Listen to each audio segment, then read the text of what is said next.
Imagine you're standing in the grocery store aisle. You've been there for 5 minutes, staring at 20 different brands of olive oil. You're reading the labels, comparing the prices per ounce, checking for cold-pressed versus extra virgin, and wondering if the one in the glass bottle really tastes better than the one in plastic. Your heart rate is slightly up, your mind is a whirlwind of data points, and meanwhile, the rest of your life is waiting for you outside those sliding doors. It's just olive oil.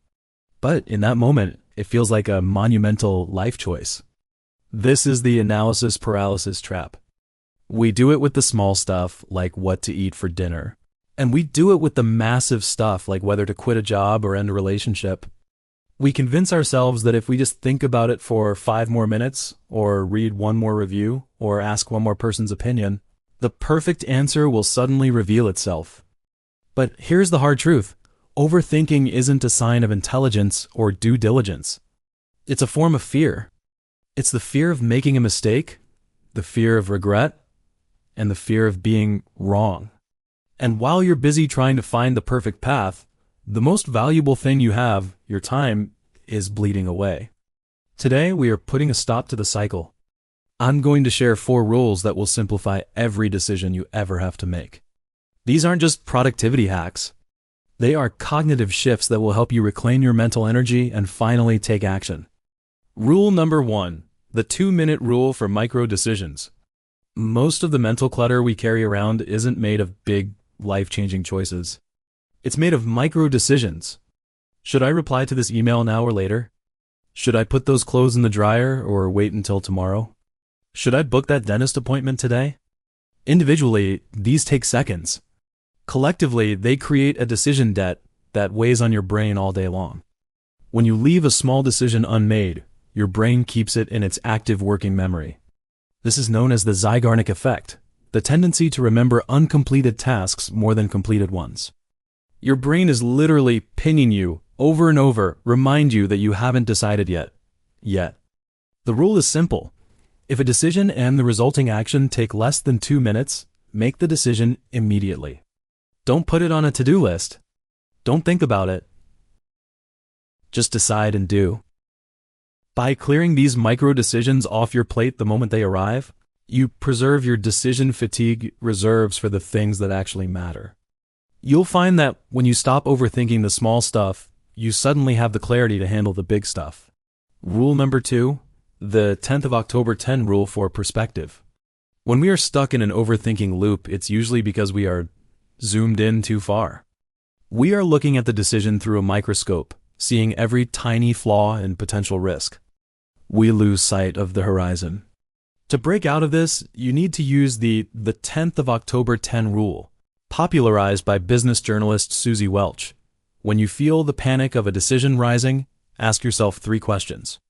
First, how will I feel about this decision 10 minutes from now?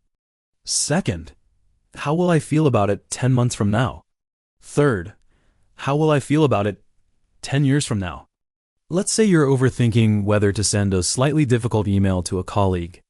In 10 minutes, you might feel a bit of social anxiety or a hit of adrenaline. In 10 months, you probably won't even remember the email was sent. In 10 years, it will have 0 impact on the trajectory of your life. This rule works because it forces you to acknowledge that most of what we agonize over is temporary. We treat 10-minute problems like they are 10-year problems. When you realize that a decision won't matter in a year or even a month, the pressure to be perfect evaporates. You realize that the cost of staying stuck is actually higher than the cost of making a good enough choice and moving on. Rule number 3, set a decision deadline using Parkinson's law. There is a psychological principle called Parkinson's law, which states that work expands so as to fill the time available for its completion. This applies to decision-making too. If you give yourself a week to decide which laptop to buy, it will take you a week of agonizing YouTube reviews and forum scrolling.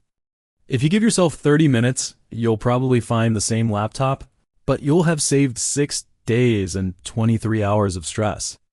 Overthinkers love to wait for more information. But here's the secret. In 90% of cases, more information doesn't lead to a better decision. It just leads to more confusion. You hit a point of diminishing returns very quickly. To beat this, you must set hard deadlines for your decisions.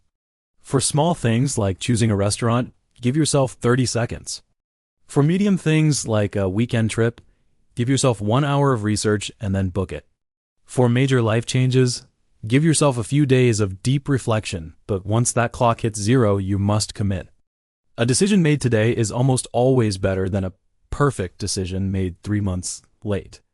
Why? Because the moment you decide, you start getting real-world feedback. If you pick a path and it's the wrong one, you'll know quickly and can pivot. If you stay in the thinking phase, you learn nothing. You're just running on a treadmill in a dark room. Rule number 4. Choose satisficing over maximizing. This rule comes from Nobel Prize-winning psychologist Herbert Simon, and it's a total game changer for perfectionists. In the world of decision-making, there are 2 types of people: maximizers and satisficers. Maximizers want to make the absolute best possible choice. They want the highest interest rate, the cheapest price, the most perfect partner, and the most optimal career path. They will scour every option until they are exhausted. Satisficers, on the other hand, have a set of criteria. They know what they need. Once they find an option that meets those criteria, they take it and they don't look back. They don't care if there's a 5% better option somewhere else because the good enough option solves their problem and lets them get back to living. Research shows that while maximizers might occasionally get a slightly better objective outcome, they are consistently less happy, more stressed, and more prone to regret than satisficers. They are constantly looking over their shoulder wondering, what if? If you want to simplify your life, you must learn to be a satisficer. Define your must-haves before you start looking. If you're looking for a new apartment, decide on the budget, the neighborhood, and the number of bedrooms. The first place you find that meets those 3 criteria, take it. Stop looking. Delete the apps. The perfect choice is a mirage. It doesn't exist. There are only choices and the work you do after those choices to make them successful. I want you to think about the one decision that has been sitting in the back of your mind like a heavy weight. Maybe it's a project you haven't started, a conversation you haven't had, or a change you've been scared to make. I want you to apply these 4 rules right now. Is it a 2-minute task? Do it. Will it matter in 10 years? Probably not, so lower the stakes. Give yourself a deadline of sunset today to make the call. And finally, stop looking for the perfect version. Find a good enough version and run with it. Overthinking is a thief. It steals your joy, it steals your productivity, and most importantly, it steals your presence. You weren't put on this earth to be a professional ponderer. You were put here to act, to experience, and to grow.